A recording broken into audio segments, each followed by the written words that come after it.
Get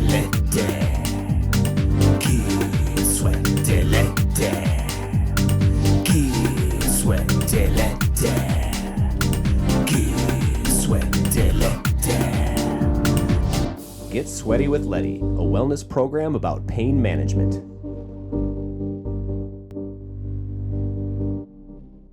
Welcome to what I'm dubbing the most fun episode of Get Sweaty with Leddy. Today's guest is Joshua Draper, another wonderful soul I met at the Wellness Music Festival last September. And we're going to talk about the connection between improv and healing. And because it's another friend from the dance world, I had to go with a little disco ball charm. Joshua is a multi-disciplinary artist and producer based in Austin, Texas, who has made his mark in various fields from music to comedy and improvisation and to event, film, and production. He's a graduate of the Second City and Improv Olympic Conservatories in Chicago, spent nearly 10 years performing stand-up comedy around the country, worked 2 seasons as a freelance joke writer for SNL's Weekend Update, as well as the Super Bowl halftime show, Kennedy Center Honors, National Geographic, the Emmy Awards, and the New Year's Eve ball drop.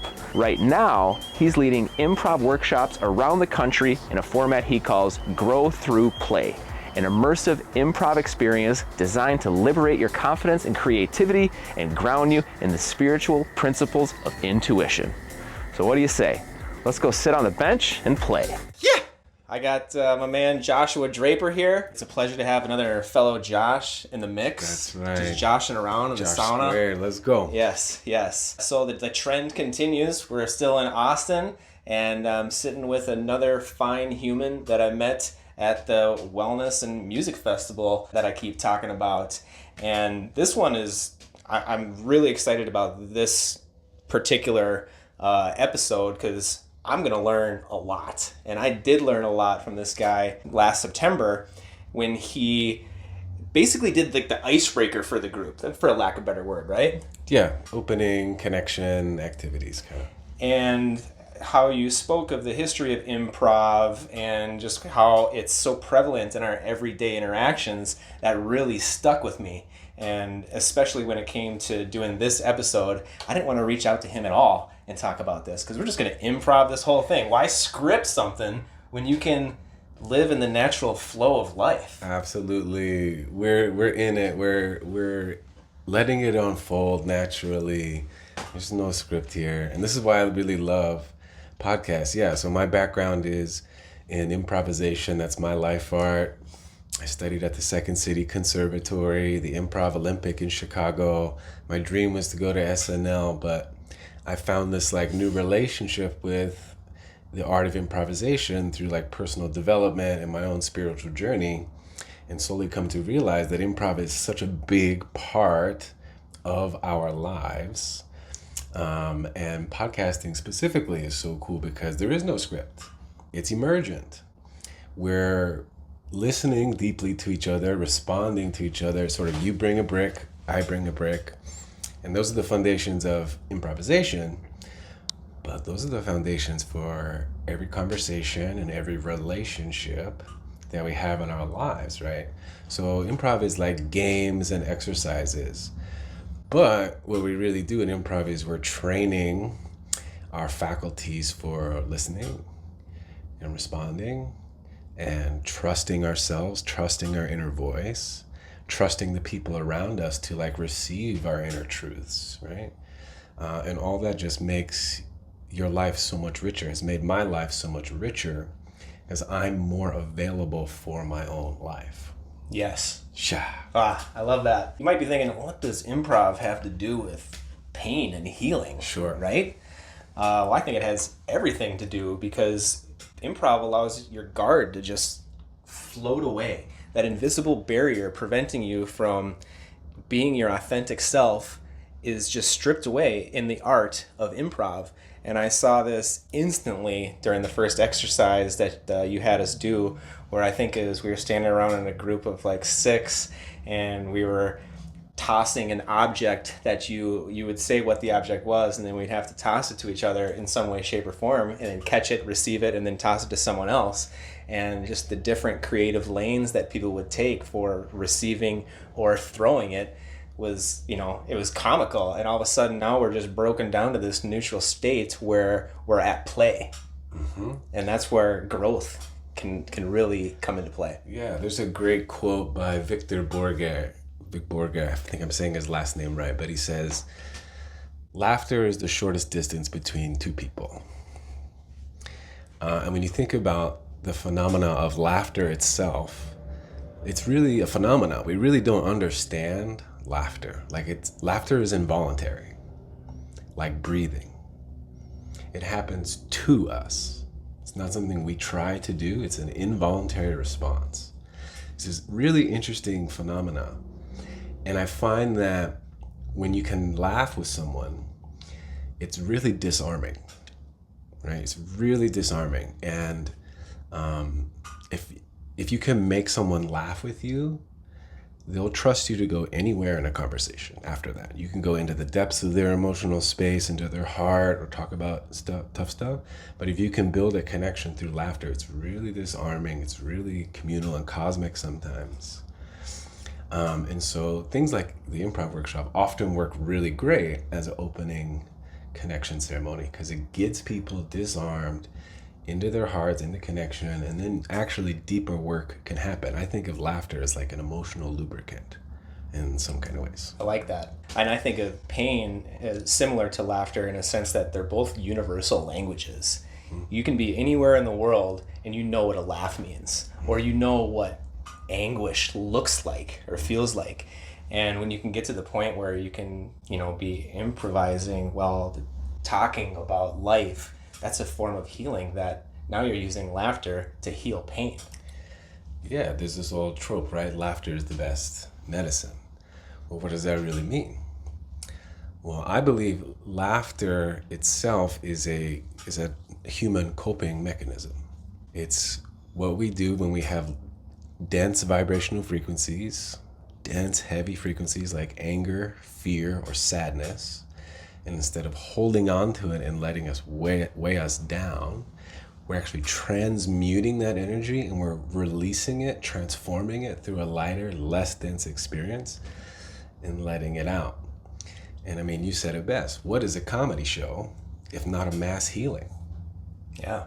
Hallelujah. I love that. Oh, man. What a great framework for what being in a place of comedy is, right? Like, nobody's going to a comedy show and being like, you know what? I am so ready for this bad time. Exactly. Everybody's going there for a common experience, and then we're all improvising it together. There's no script. There's probably an idea of what the comedian or the people want to do, but it's just an idea, and then improv takes that idea to places not prepared, right? Not prepared. And that's a part of the training is like, we all struggle with, this is a really deep piece, this feeling of uncertainty. And this goes as deep as it can go as a human. Like, why are we here? What is my purpose in life? We're all dealing with this background noise that says, I don't even know what I am or why I am, right? So improv is a spotlight on that feeling. Because you're always uncertain what you're going to say next, what the person you're in a scene with is going to say next. And it's exposure therapy for uncertainty resilience. You're building rapport with your nervous system that says, I'm okay with not knowing what's next. Over and over again, you're repping this in your nervous system. And so you build this like auric fortitude. It says, I know how to respond and I know how to hold myself in uncertainty. Improv for you, I guess, when did you start getting into improv? Great question. I, like a lot of people, used to watch Whose Line Is It Anyway on TV with my family, my parents at my house, when I was a kid. And I just remembered that it was something my whole family was into. We all enjoyed it. It's family fun for all ages. And I just remember thinking when I was a kid, oh my God, I don't know what I want to do for a living, but if I could do something like that, I would want to do that. but you don't know how that, when you're a kid, you don't know how that even comes to be. Like, how do these people get that job, you know? Yeah. And I kind of forgot about it for a while, and I ended up in college, and then was kind of going through different majors, and then I realized that in the theater program there was a class called improv.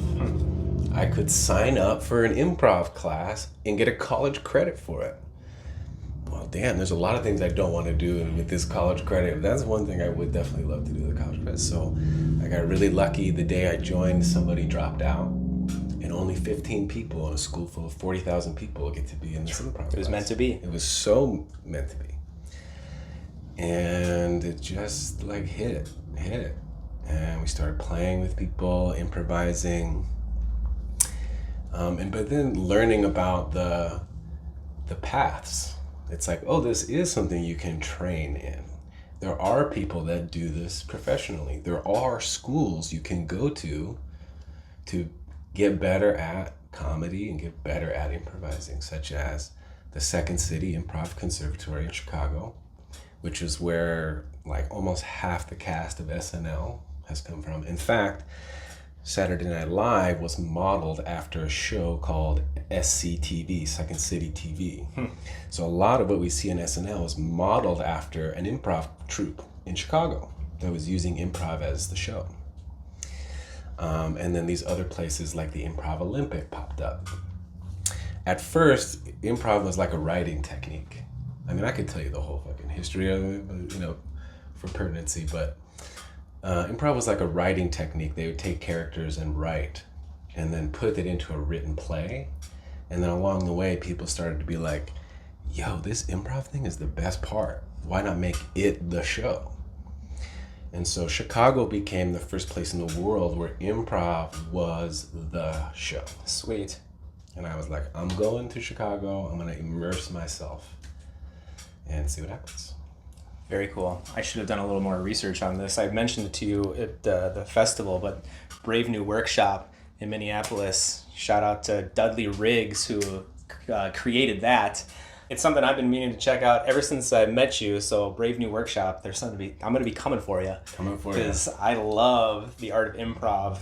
It was so much fun. I can't wait to develop, you know, what little exercises that I can utilize to break down people to a neutral state. One story that you said that stuck with me though, when I realized that you needed to be a guest on this program, was you told a story about a mom who is a part of a workshop. Do you want to tell that story? You're going to tell it better than I do. Yeah. Yeah, tell that, and then we should probably plunge, because we came into this thing hot as can be. This is number 2 of the day. Toasty, we're not taking breaks. We don't need to feed the fire. The fire is fed. Hot So we're throwing him into the mix here.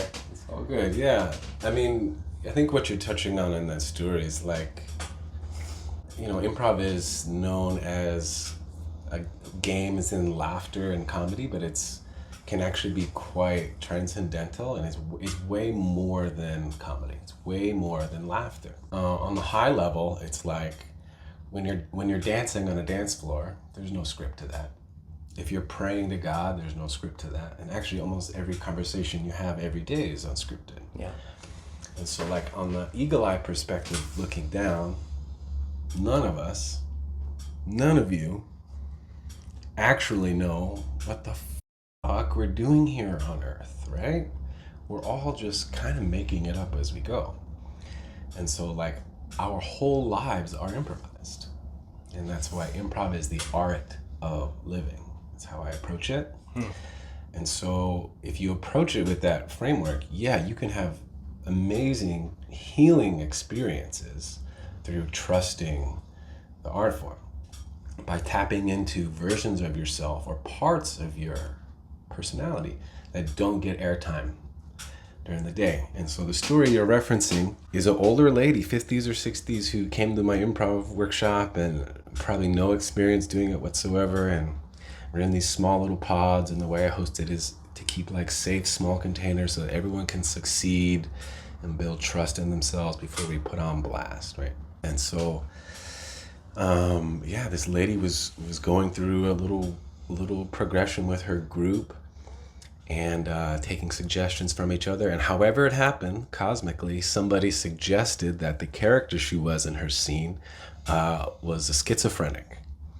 And so then she had to yes and that moment, and she had to act whatever that meant to her, whatever schizophrenia meant to her.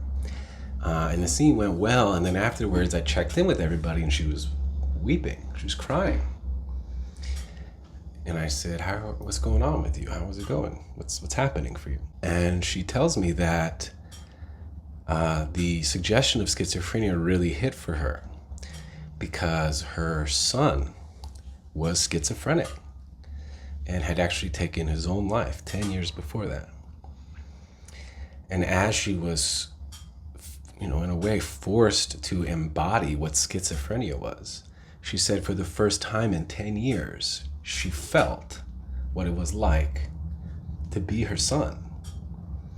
And she had essentially this like quantum memory, this quantum echo of what it was like for her son to be alive. She got to look through her son's eyes for a moment in this like quantum echo, and it hit her. She was like, oh my God, it's the first time I've connected with my son in 10 years. And we all held her and came together. And it's a reminder that improv, outside of fun and games, is archetypal channeling. People think of channeling as this spiritual thing and improv as this entertainment thing, but the phenomena is the same ultimately. You're channeling archetypes. When you walk into a scene and someone's like, hey dad, nice to see you. Now you're dad, whatever dad means to you, and you get to be the mask of dad that maybe you don't get to wear every day, but the parts of you that want to be dad get to come out finally in this moment. And so this woman had was reconnecting with her lost son, and it all came through in a game. Powerful. Was that the first instance you ever felt like an extreme healing moment from somebody? In my training in school, actually, I had like a really wild breakthrough that we did like some trauma reforming improv where, to be real, people were going through like sexual trauma, and we were actually reenacting these really heavy moments of people's lives, like by playing it out, but then giving people the opportunity to change the ending of their stories. Rewriting their story through creating new neural pathways. This is a big part of what improv does.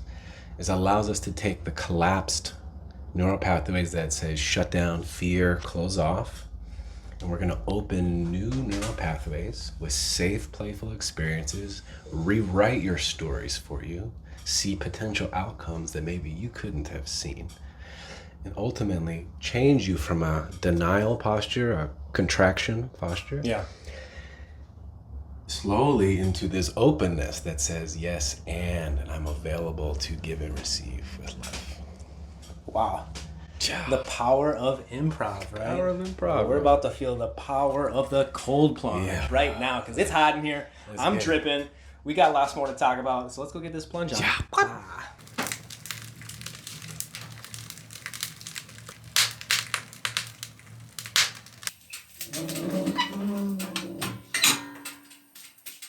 We are sweaty. The sound effect game from Joshua is second to none over here. Yazow. Oh, papaya. Oh man, we should just do a whole sound effect session here. I would love that. So back in the day, I used to be the house where we'd always have friends over, right? And we'd go and sit at the bonfire, and we would play a game called sound effects. Okay. And it would just be random sound effects, and it would rotate, and then we would come to whatever melody it would be, and sometimes it would sound great, sometimes it would sound ridiculous. Love it. But it was improv. 100%. I used to play this game at the fire. It was called the name game. Right? We'd have to stare at somebody, and you'd just say a ridiculous name, like Nick Johnson, Joe Willingham, Peter Berg, Mike Joberg, Mark Kostrovsky, Ableton Wisterheiser, Jason Williams, Deepak Chura. See what I mean? There we go. That's fun right there, right? That's just improv. Super fun, pure fun. And a lot of these wellness modalities that I try to highlight, they've been around forever. And improv is no different. Improv might even be the oldest wellness modality of them all. Tell us a little bit about that. Yeah, it's definitely the most accessible wellness mat. Like you're Yeah. always doing it, even you're having a conversation, just like we're doing right now. Hey, guess what? We're improvising. Yeah. You don't know it, but you're an improviser and you're doing great. But yeah, I got really curious. Like, where does this come from? Like, where's the oldest story about improv that I could find? And I went back through, you know, the 50s in Chicago, and then back through the Renaissance era in Italy. There was an art form called Commedia dell'arte during the Renaissance, where they would do these stock characters in the public square, and they would just sort of lampoon society as itself during the Renaissance. And I thought maybe that was the end, and I kept going back, and I kept going back. And the most interesting reference I found, I went back into the Torah, into ancient Judaism. And there's a story in the book of Ezekiel. If you can look it up, Ezekiel tells this story about after, I don't know how much you guys know about ancient Judaism, but they built this big temple in honor of King David, and then the Assyrians came and ransacked it and destroyed it, and the Jews were cast out into diaspora and these different tribes. And one of their tribes was led by Ezekiel. And as they're traveling away from their home after a little period of time, the people, Ezekiel's people, were like, hey, Ezekiel, it's almost that time again where we like go talk to God in the house that we go talk to God in. So what are we going to do? There's no house. How do we talk to God without the house? And so Ezekiel's like, well, I'm paraphrasing. I'm paraphrasing. But Ezekiel's essentially like, hey, I think we can create it right here. We can make it up, basically. And the people were like, what do you mean? We don't know the stories. We don't know the prayers. How are we ever going to like find the connection to God if we don't even know what we're talking about? And Ezekiel's like, no, let's just make it up. Let's improvise it, basically. So in Ezekiel, they tell the story of doing an improvised temple service in the desert, where they make up the stories and they make up the songs and they find God in their hearts. And it represents a really important shift in Jewish faith, because it swaps the concept of God exists in the temple to suddenly God exists in our temple. It is a big pivot point in the history of Judaism, is actually this story of improv. And this became a subsect of Judaism for almost 1,000 years. And they called it Merkabah Judaism, or Merkabah, if you know the sacred geometrical shape. So Merkabah means like light body connection, but translated in ancient Aramaic, Merkabah means the chariot. And what that meant to them was this vehicle of improvised worship is the vehicle that transports you to the lap of God. Again, it's like channeling spirituality and letting the voices that want to come through, trusting the truth of what you're settled with, you're nestled with, you can't put it down if you want it to.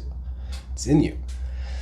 Trusting and allowing that come out creates a connection to source and to God. And so this created Merkabah Judaism. It lasted for 1,000 years. And many scholars believe this was the precursor to Kabbalah. Kabbalah was born out of Merkabah. So the improv goes way back, and it's like one of the most spiritual fucking things you can do. Yeah. And so we see improv so much like as an entertainment thing, and it is. It's a super entertaining way to connect. But it's a spiritual modality. It's a healing modality, just as much. It's a growth modality. It's a growth modality. Been doing improv now, what is it, like a decade? Is that right? Yeah, like 12 years. 12 now. years? Yeah. It started as a hobby, right? And now it's your profession. Where's the coolest place that improv has taken you? Shoo! Where's the coolest place? I've gotten to go to some amazing places. I'm really excited, actually. Next week, I'm super excited. I got booked to go to Envision Festival in Costa Rica. Awesome. Yeah, I've always wanted to go to Envision, and thanks to like some other work you've seen, people are starting to buy in. Rightfully so. In a world that's increasingly artificial, we crave authenticity. We crave realness. And there's nothing realer or more authentic than what happens, for better or for worse, in an improv scene. And so people are starting to want, like, bring the deep connection, bring the authenticity. And yeah, I got booked going to Envision Festival next week to lead. That's badass, man. Yeah. It's almost like improv takes something artificial and officially makes it art. Whoa, dude. Like that? You like that? Someone give this guy a beret. Dude. That's poetic. That's poetic. Yeah, dude. Hold on. Strike a pose. Yeah, dude, you just wrote a book, bro. I did. But that's like, and I recognized it instantly when you were taking us through the exercise. You know, it ended in one fun game called Question Master. Question Master. Which was so much fun. It's kind of like, that reminded me of the name game. That's why I wanted to kind of bring that up. But the Question Master, what a fun just game that pits people against each other in the form of asking a question, right? Yeah. It's almost a meta game within improv too, because one of the, guidelines of improv, and think about this in terms of your life too, because life is improvised. So one of the guidelines in improv is try not to ask questions. Because when you're in a scene with somebody and you ask questions, you're putting the onus on them to deliver something. So in improv, and think about this in your personal relationships, like with your partner or your spouse, actually like making statements is called gift giving. Instead of saying, I want the AC turned down, or instead of saying, can you turn the AC down? Say, I want the AC turned down. And that's more of a directive, and it's more of a gift than it's like, why? Why do you want that? Now you're asking them to deliver something to you. So the idea of Question Master is a meta improv game where it just asks you to only ask questions. If you ask anything other than a question, you're out. You have to improvise your own death in a very big way in front of everybody. Yes. Very public. But it's again, it's just creating new neural pathways. Have you ever asked questions for fucking 5 minutes at a time? No. Well, and it's fun to see whoever you're doing it with too. It's fun to see the level of brain power that people have, the quick wits, just the natural, muscle of improv that some people have. And you can appreciate someone more, because it might even be the quiet person that's able to be loud in an expressionary activity like that, And that's why I always say, I try to break down invisible barriers that prevent people from coming to certain places. And improv breaks down that invisible barrier for someone to go to that place. It is the ultimate icebreaker and a tool to get everybody connected. So it's an icebreaker with yourself. Yeah. Because, I don't know how many times I've seen someone like, oh, this is my biggest fear. Talking in front of people without knowing what I'm saying is literally like the scariest thing in the world for me. And they're, and maybe you're doing that for that reason. You want to cross that bridge for yourself. And then as soon as they get sort of like pushed into the fire, they're brilliant. And it's like that current of energy was there the whole time. Yeah. And actually, it's like the block was in their mind. Yeah. I mean, if you want to see someone light up, just do some improv activity, and it will light up the room. Absolutely. Almost as much as this next plunge. Yeah. Light up our bodies. Woo! Steaming Willie beaming in here. All right, let's do this. Let's go plunge. It's cold plunge time. Oh God, I'm terrified. Terrified. He's not a cold plunger. Skinny boy.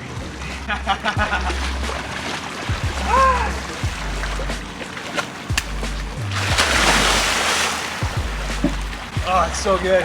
My hair is gonna be cold for a week. We all gotta be heroes here, so get that shoulder. Not bad. Oh, that's fancy now. Yeah. Woo. Oh yeah. Okay. All right, we're up. We're out of here. Contrast therapy at its finest. 60 degrees today in Austin. So it is not Austin, it is Austin today. Yesterday was Austin, like a sauna. It's so hot. This is the 1 week it's below 80 all year. It's pretty glorious.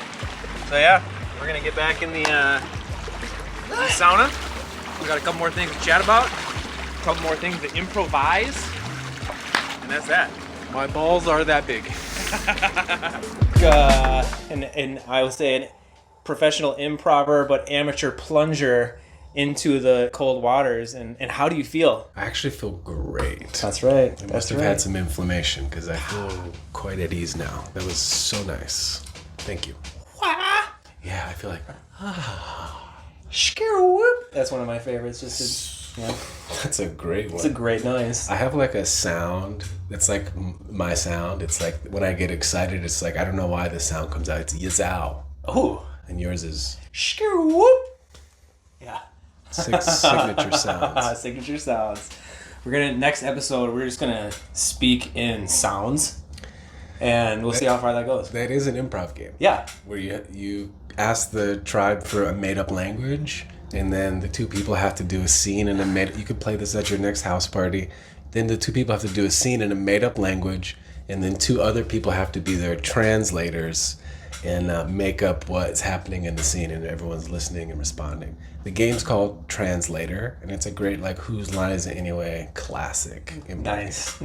Like go out there and play that. Before I ask you this next question, when we first became friends and became friends on Instagram or whatever, I was doing a little scrolling and I saw this absolutely hilarious video of the sauna archetypes. And I'm gonna put that in here because you gotta see this. It is hilarious. It's called Sauna Sinners. Yes, and it's literally just covers all the different personalities that come into the sauna. Ah, the sauna, one of man's oddest habitats. A small hot wet box that he willingly traps himself in, seeking relaxation. But not all sauna goers play well with each other. Let's take a look at the fascinating behavior of the Sauna Sinners.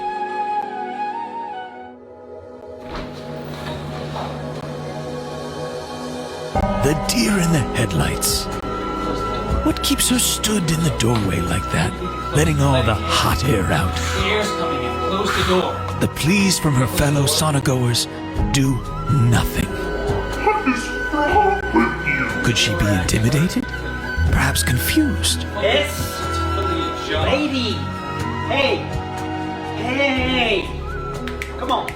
And then on Wednesday, he went back. The phony, one of the sauna's most common inhabitants.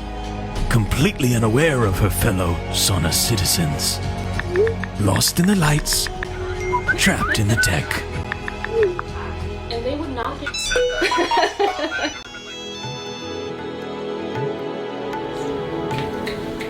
An all-time classic, the yogi exhibitionists. Look at the dreads fly, the sweat spray. Yoga, breathwork. There's nothing they wouldn't show off in front of their captive audience.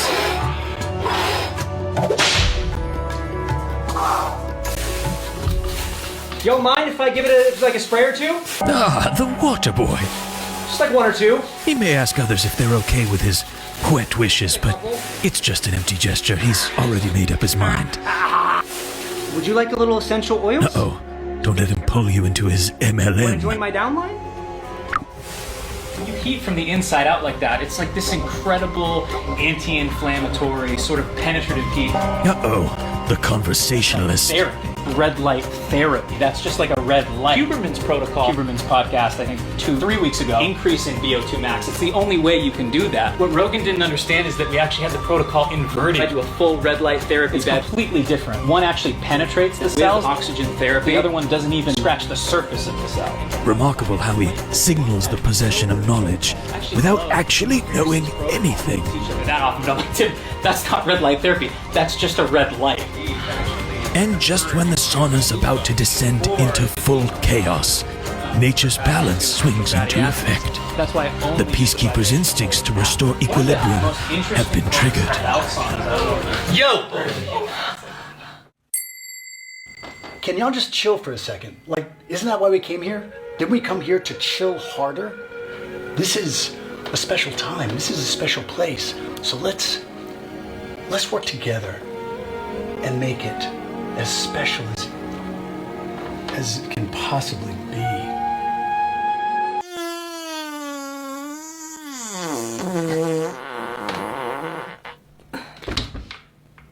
Oh, good heavens. I can smell that from here. What the fuck?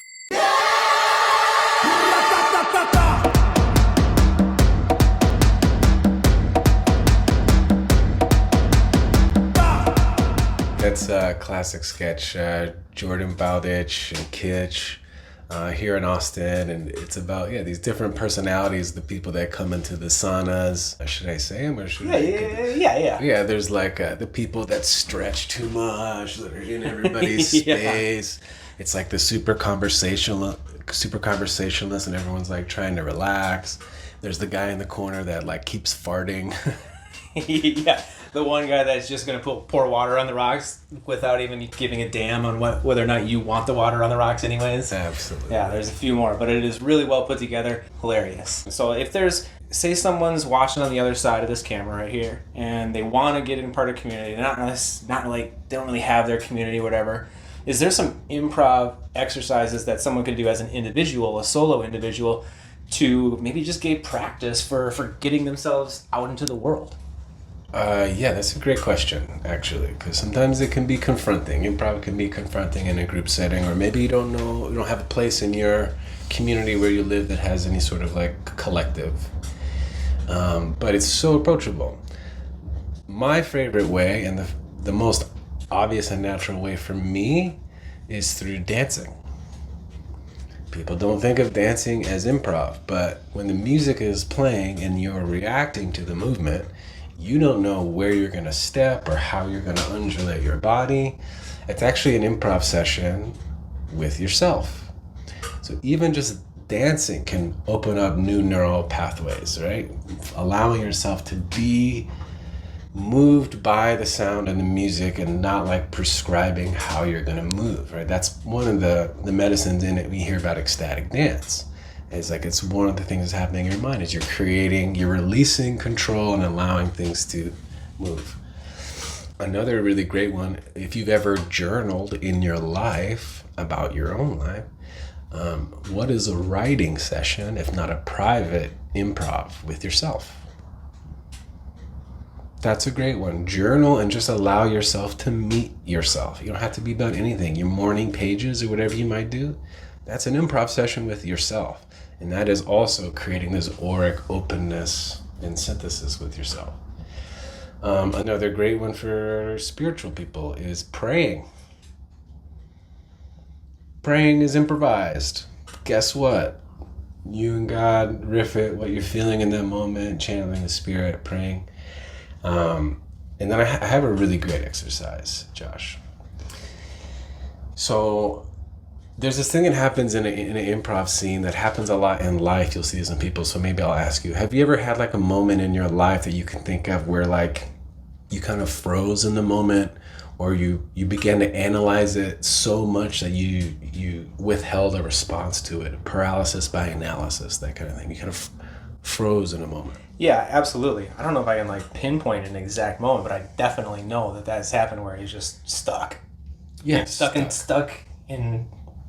a place. Stuck. So this is interesting because this happens a lot in an improv scene, but again, improv is life. So they say in an improv scene, when you get stuck or you freeze and you don't respond to something because you're like, what am I saying the right thing? That generally happens in a scene primarily because you're unclear with yourself about who you are and what you're about in that scene. You haven't defined who you are within the context of that environment. So you don't know how to respond to it because you don't even know what you're about. So this happens in life. When you become paralyzed or you don't know how to respond to something, or you freeze and you withhold because you're not clear with yourself about who you are to yourself. When you're clear with who you are to yourself, you have a totem of principle, a totem of values that you're holding on to. And it doesn't matter what happens in life because you know how to respond to it. Because you know who you are, and this is how you respond to whatever. So, if you feel like that, or you're feeling like that, the exercise is to literally take a pen, a piece of paper, a notebook, and write down. Witness yourself writing down. These are my top 5 core values. These are my life principles. And then the last one is, this is what I stand for in life. I stand for X. I stand for Y. And this comes from the old saying, like, sometimes you can never truly live until you know what you would die for. So when you do this and you get clear, these are my values. These are my guiding principles. And this is what I stand for in life. You then get really clear with yourself. This is who the fuck I am. This is what the fuck I'm about. And then it won't matter what happens next in life. Because you know who you are, and who you are responds like that. Who you are responds like that. Right? Yeah. So these freeze moments come when we're not clear with ourselves. Like stuck internally, right? Stuck internally. It's like, it's like how sauna can just move stuck inflammation in your body. Improv removes that inflammation that just stuck in the mental capacity of who you are. Oh my, you're so right. Improv is like an auric sauna. Yeah. Holy, that's brilliant. Fucking right. Improv is like, if you like a sauna, you'll like an auric sauna. Yeah. Called improv. Oh man. We might have created an event together. That's spicy, dude. Should we host an improv improv games in the sauna? Yeah. Whoa. I would be down for that. That sounds fun. Dude, next trip to Austin. That's what Let's we're doing. do improv in the sauna. Yeah. Fuck. Oh man. This is gonna be good. This just got real good. That's fun. Hell yeah. Well, in the meantime, until you have this opportunity to experience auric sauna with us, if you're having an event at your house, or if you are, gonna throw a festival or do anything like to try to improve the lives of others and yourself, get a little dose of Joshua Draper in your house. He will fly to you. It doesn't need to be in Austin. I got to experience him in Madison, right? Mm-hmm. And now people are going to get to experience him in Costa Rica at Envision Festival. Mm-hmm. So this guy is next level when it comes to improv. How would one find you, Joshua? Yeah. You can find me through my website and see pieces of my improv services. It's www.joshdraper.me. You can also find me, of course, on social media at True Joshua Draper. And then my improv brand is called Grow Through Play. Right? It's the idea that not all personal development has to like break you down and make you cry and throw up in a bucket. We can grow and expand and improve ourselves through safely held playful experiences. So check out Grow Through Play on Instagram as well. And I hope to see you there. Come play with us. Yeah. Well, thank you for playing with me, Joshua. Yeah. This has been a true pleasure. When I think of improv, I think of you, and I'm going to be taking a piece of you into all of the stuff that I do going forward. And we're going to do some auric sauna in the future, man. Let's do it. It's going to be wild. Josh on 3. 1, 2, 3. Josh! All right, everybody. Stay sweaty out there. Shoo whoop! Yow! Boom!